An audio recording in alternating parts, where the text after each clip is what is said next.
ရေရချေုံနဲ့စီးပွားဖြစ်ရင်ဘေးရင်ဆရာငမွဲမရှိဘူး မှန်လားပါဗျာ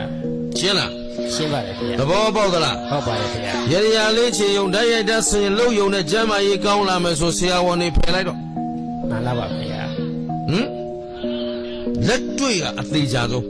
မှန်လားပါဗျာ အဲ့တော့သားစဉ်မြေးဆက်လက်ဆင့်ကမ်းနိုင်အောင်ကြိုးစားပါ ဒီမှာဗျာ ဖျားဆိုတာဘာလဲဖျားသာသနာဆိုတာဘာလဲသာသနာဘယ်ပေါ်မှာအခြေတည်တယ်လဲဘုရားရှင်ဟာဘယ်လိုပုဂ္ဂိုလ်မျိုးလဲဒါသိအောင်လုပ်ပါ မှန်လားပါဗျာ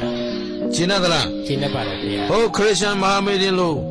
တို့ကကယ်တင်ရှင်ဝါဒကိုလက်ကင်ထားတဲ့လူတွေလား မဟုတ်ရပါဗျာ ကယ်တင်ရှင်မျောနေတဲ့ပုဂ္ဂိုလ်တွေလား မဟုတ်ရပါဗျာ အဖျားတကဖျားတဲ့တော့တို့ဖျားအညံ့ဆုံးပဲဒါပေမဲ့အညံ့ဆုံးဖျားကိုပဲတို့ကအမြတ်နှိုးဆုံးပဲ မှန်လားပါဗျာ ရှင်းသလား ရှင်းပါတယ်ဗျာ ဟုတ်လို့တခြားသောဖျားတွေကကယ်မယ်ယူမယ်တစားစားနဲ့ဂရန်ဒီတွေပေးနေပေမဲ့တို့ဖျားကကိုယ့်အကိုလုံး